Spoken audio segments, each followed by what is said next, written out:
Hi! Today we'll be making another Splatoon SFM poster. This one took about 8 hours to make. Let's break it down step by step. I'm using two monitors when working with SFM, but I can only show you the main one. On my other monitor I use the secondary viewport, which enables me to preview the whole scene while working, and I also use a reference image script. The first step here is to choose a background in which we'll be posing our characters. That's what we call a map.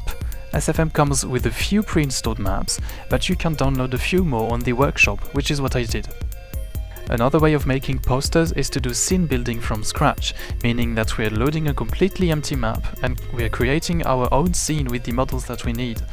This gives you more control over all the elements in your poster, like the sky, the trees, the ground, the buildings, etc. But it's also more time consuming. The second step here is to do a bit of scene building nonetheless, because even if I've got most of what I need on the map, I wanted to add a few decoration elements like cars, lamps, flowers and so on. I did some scene building throughout the poster because I kept being unsatisfied with the decoration, so I can't show it all at once, unfortunately. I also like hiding a lemon on top of a fridge in every single one of my posters. I think it's funny, and it kinda serves as a signature.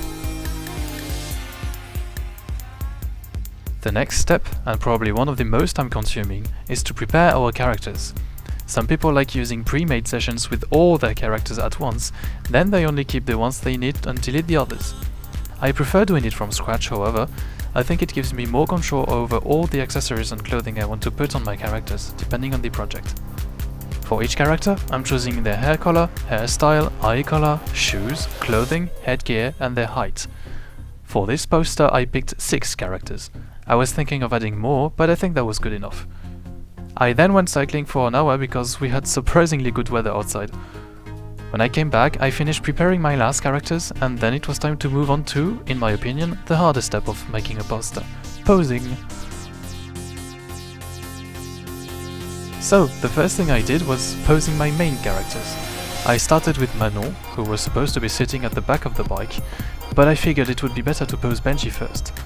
I then posed my background characters. I thought Johanna, the purple inkling, would look good while jogging, so I fetched a run cycle reference and gave her a running pose. The two Octolinks in the background are walking through the street and chatting, and Louise is driving some old car that's supposed to look like a Simca 5. Does it look like one? I'm not so sure, you tell me. While posing, I was also getting some extra ideas for scene building, so I added a baguette and a little kitty inside the bike basket. And some flowers, because I thought the garden looked dull. And I went to bed, because it was getting late. See you tomorrow! The last step we'll be taking care of in SFM is lighting. I began with adjusting some camera settings, such as tone map scale, which sets up the overall brightness of the scene, depth of field, which makes the background blurry, and finally ambient occlusion, which are the shadows you see bordering the characters. I then lit up the two characters on the bike, as they are technically the main characters, using the 3-point lighting technique. Then I worked on the background ones. Last but not least, I added a strong light in the sky that kind of simulates the sun. I wasn't initially planning to do it, but I think it looked cool. Now on to the last step, editing. I had just done a recent factory reset of my PC, so I had to reinstall a bunch of programs. I'm still on Paint.net, which I've been using for at least 10 years now. It's pretty basic, but with a few plugins, especially BoldPaint's plugins, you can do a lot. I always add a vignette with a fusion filter to increase the overall contrast.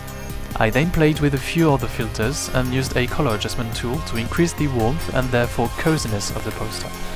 Then I added a watermark, even if I already have my own signature up there. I then got distracted by a friend on Discord.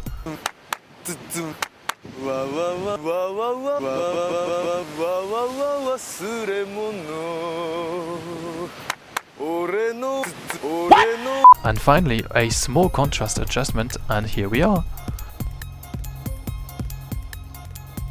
Alright, so here's the result. I'm proud of how it turned out, even if I think I could have added a bit more contrast to the render. I also wanted to add more characters, but I was struggling to find ideas on where to pose them and what they should be doing. I liked how the lighting turned out too. Do tell me what you think of the poster. I see you around.